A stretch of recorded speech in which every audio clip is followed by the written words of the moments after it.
Hey, growing up in a family of 14 in Te Arawa, in Rotorua, and super proud of being Te Arawa Tūturu and Ngāti Whakaue all the way. So I grew up in a world where drugs, alcohol, and all of those gang life, that was kind of the regular weekend events.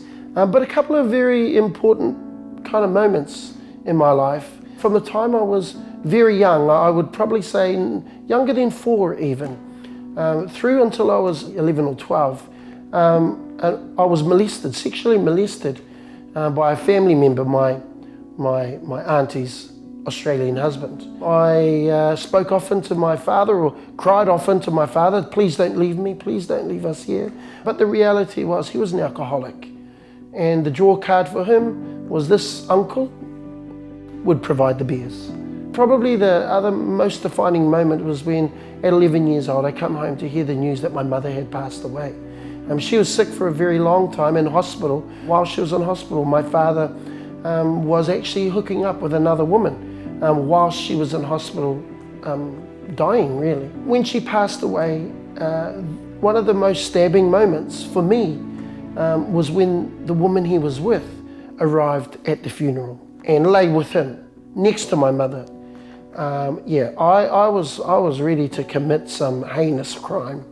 My father disappears for about 6 months, and here I am as a 11-year-old having to care for my younger brother and sister, while my father just simply disappears off the scene. The reason he came home is because if he was put before the courts and was threatened with jail, and then he remembered he had 3 dependent children and they ordered him to go home and care for them. And so when he arrived home, at that moment I lost it, and I go on a bit of a rampage.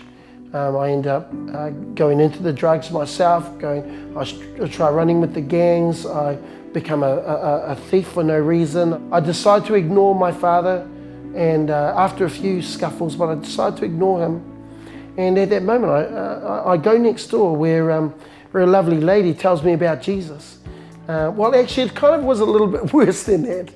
She said to me that my music's from the devil, and if I keep listening to it, I'm going to hell. So of course that put a big smile on my face, not really. I was super angry. Me and 2 of my friends, or my brother and my friend, we get stoned. We jump the fence, right, we're gonna give this lady something to think about. Knock on the door, she answers the door and she simply says this: I've been waiting to see you. I want you to know Jesus loves you. At that very moment, I was straight as a die. And I couldn't believe that there could be anybody in this world or this universe that could love me. So I go into her house, she sits us down, and for the next hour communicates a love message from God that He knew me from the time I was born. He had a purpose and a plan for me. And at that table, I decided, man, I'm gonna give my life to this God. But when I found Jesus, I really did have an ongoing hate for my father. I didn't have a feeling to love him, but I knew enough about the Bible that I knew I had to love him. So instead of going with my feelings of love, or lack of love, I decided to go with my obligation of the truth to love him. That obligation to truth turned into a real sense, a feeling of love.